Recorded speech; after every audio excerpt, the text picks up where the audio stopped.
محبت کا دعویٰ تو سب کرتے ہیں اور ممکن ہے کرتے بھی ہوں، مگر جو عزت آج آپ نے مجھے دی ہے وہ وہ آج کل تو کوئی نہیں دیتا۔ میں خود کو ہمیشہ کے لیے آپ کو سونپتی ہوں فیروز صاحب، وعدہ کرتی ہوں کبھی شکایت کا موقع نہیں دوں گی۔ وہ روتے ہوئے بولتی چلی جا رہی تھی۔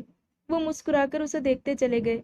وہ رو رہی تھی، آنکھوں میں آنسو تھے، خوشی کے آنسو، شکر گزاری کے آنسو، کسی اپنے کے ہونے کے مان پہ رو رہی تھی۔ وہ موت کو منہ چڑھا کے اس کے بھنور میں سے کامیابی سے باہر نکلنے کے خوشگوار احساس کو محسوس کر کے رو رہی تھی۔ وہ ہو گیا، اب چلے اگر اجازت ہو تو۔ وہ نم آنکھوں سے مسکرائی۔ جب وہ واپس آئے تو نیلم کی بہنیں جنگل کی سیر کر رہی تھیں۔ فیروز صاحب کو نیلم کے اقرار کی اتنی خوشی تھی کہ انہیں ساتھ لے جانے کے لیے راضی ہو گئے تھے۔ مگر میری ایک بات یاد رکھنا نیلم، انہوں نے ساتھ ہی متنبہ بھی کیا تھا، اگر یہ زندگی میں کبھی کوئی اونچ نیچ کرتی ہیں تو مجھے نہ کہیے گا، اپنی ذمہ داری پہ لے جائیے گا انہیں، اور یہ بات بھی یاد رکھیے گا کہ یہ فیصلہ 100% آپ کا تھا اور میرا اس میں 0.1 حصہ بھی نہیں ہے۔ سمجھ رہی ہیں نا آپ؟ جی فیروز صاحب، میں کچھ نہیں کہوں گی، خوشی میں اس نے یقین دلایا تھا۔ اور اب یہ پانچوں جنگل سے باہر نکل آئے تھے۔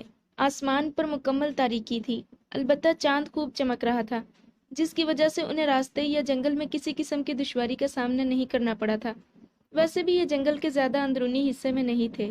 فیروز صاحب آگے آگے چل رہے تھے اور وہ پیچھے پیچھے۔ اتنی دیر لگا دی تنہا گوشے میں، کیا باتیں ہو رہی تھی دونوں کے درمیان؟ روبینہ نے چبھتا تیر پھینکا تھا۔ فیروز صاحب چلتے چلتے رکے۔ روبینہ کے دل میں ان کا رعب بیٹھ چکا تھا۔ گو وہ مڑے نہیں تھے، مگر ان کی یہ حرکت اس پہ حاوی ہوتی دکھائی دی تھی۔ مطلب آپ اتنی دیر سے گئے ہوئے تھے، ہم یہاں تنہا ڈر جاتی تو۔ ان کے خاموش رعب کے زیر اثر بات کو بدلتے ہوئے اس نے منہ بسور کر کہا تھا، گویا اس کا چلایا تیر فیروز صاحب کے دل میں پیوست ہونے سے قبل ہی انہوں نے کامیابی سے کیچ آؤٹ کر لیا تھا۔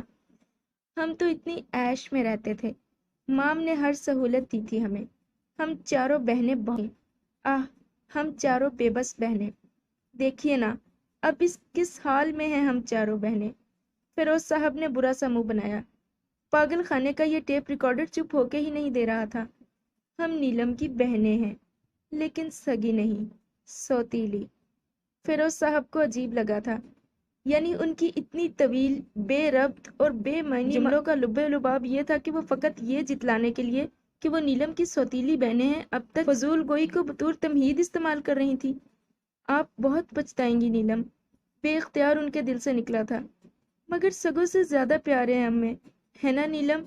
اپنی بات کو سنبھالنے کے لیے نگینا نے کہا تھا، مگر اب وہ کچھ بھی نہیں سن رہے تھے۔ راستہ کافی طویل تھا، اس جگہ سے دن کے وقت کوئی سواری نہ ملتی تھی، یہ تو پھر شب 8:30 بجے کا وقت تھا۔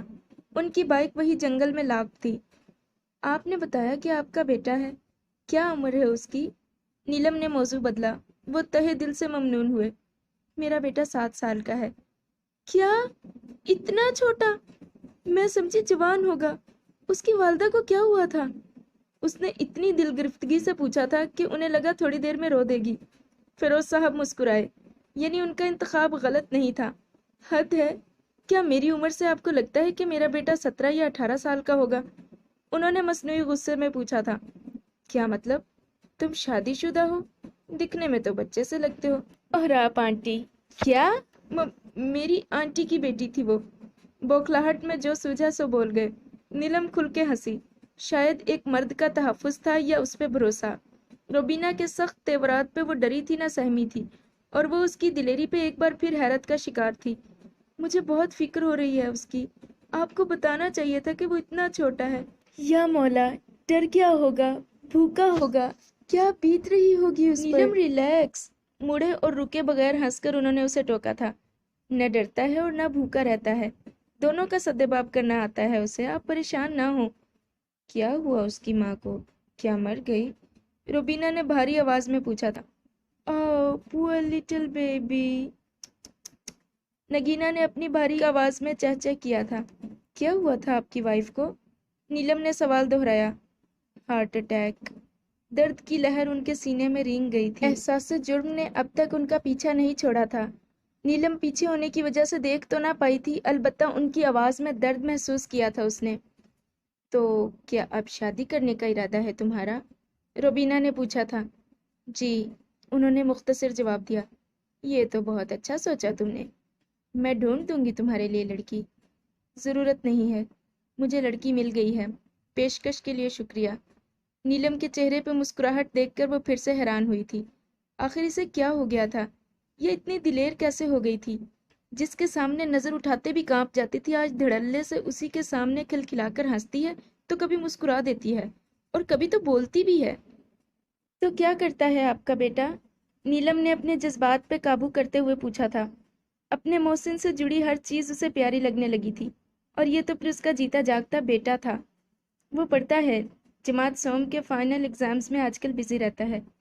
کیا کہا، جماعت سوم؟ وہ حیران ہوئی تھی۔ 7 سال کا بچہ اور جماعت سوم؟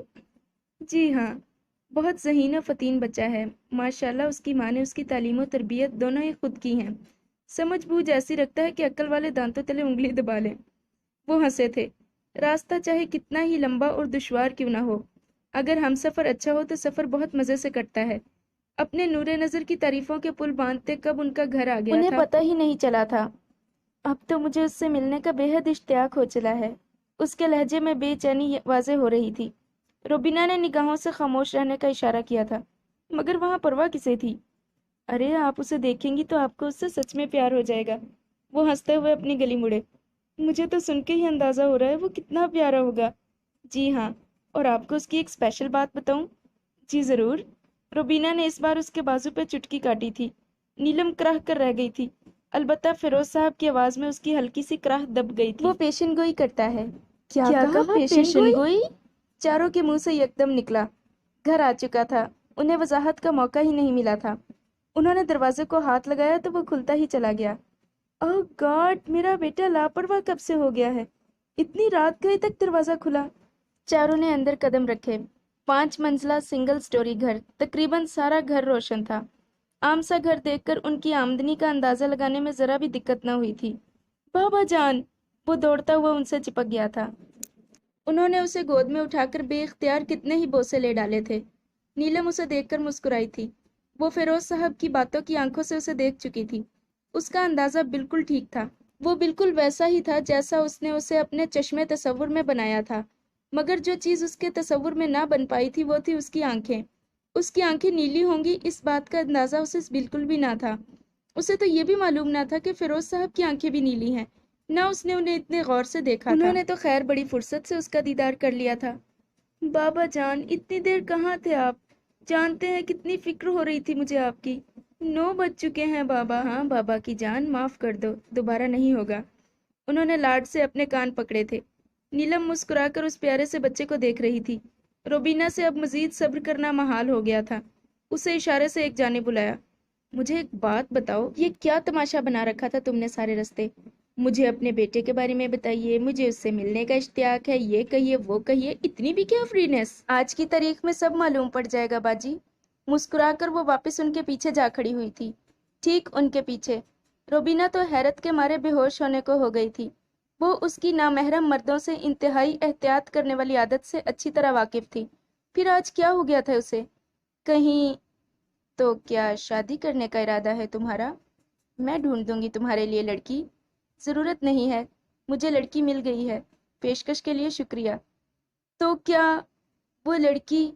نیلم کی مسکراہٹ دیکھ کر ہی اسے سمجھ جانا چاہیے تھا، مگر اس سے ہونا کیا تھا؟ کتنی خوش قسمت تھی نیلم، یہ تو اس کے لیے بلیسنگ ان ڈسگائز ثابت ہوا تھا۔ یہ کون ہے؟ وقار نے ان کے کان میں سرگوشی کی۔ ان کے ساتھ 4 خواتین کو دیکھ کر وہ بہت زیادہ حیران ہوا تھا۔ ان تینوں کو دیکھ کر تو اسے بالکل بھی اچھا نہیں لگا تھا، اور نیلم کا اپنے تئیں مسکرا کر گھورے جانا اسے سخت خوفت میں مبتلا کر رہا تھا۔ آج سے پہلے ایسا کبھی نہیں ہوا تھا۔ وہ شدید متجسس تھا کہ آخر یہ ہے کون، اور بابا انہیں گھر کیوں لے آئے ہیں؟ یہ وقار بیٹا، یہ تمہاری مما ہے، سلام کرو۔ انہوں نے اسے نیچے چھوڑا۔ وہ چلتا ہوا ان کے قریب آیا۔ نیلم نے مسکرا کر انہیں دیکھا۔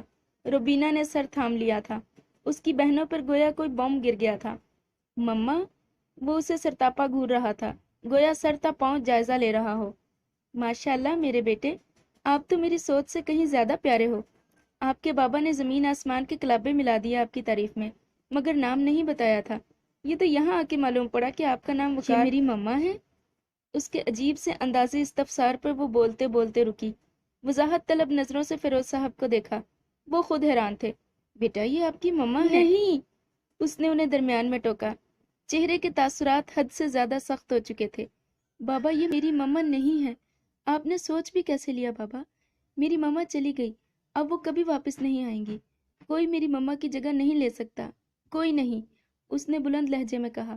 فیروز صاحب کی حیرت کی انتہا نہ رہی۔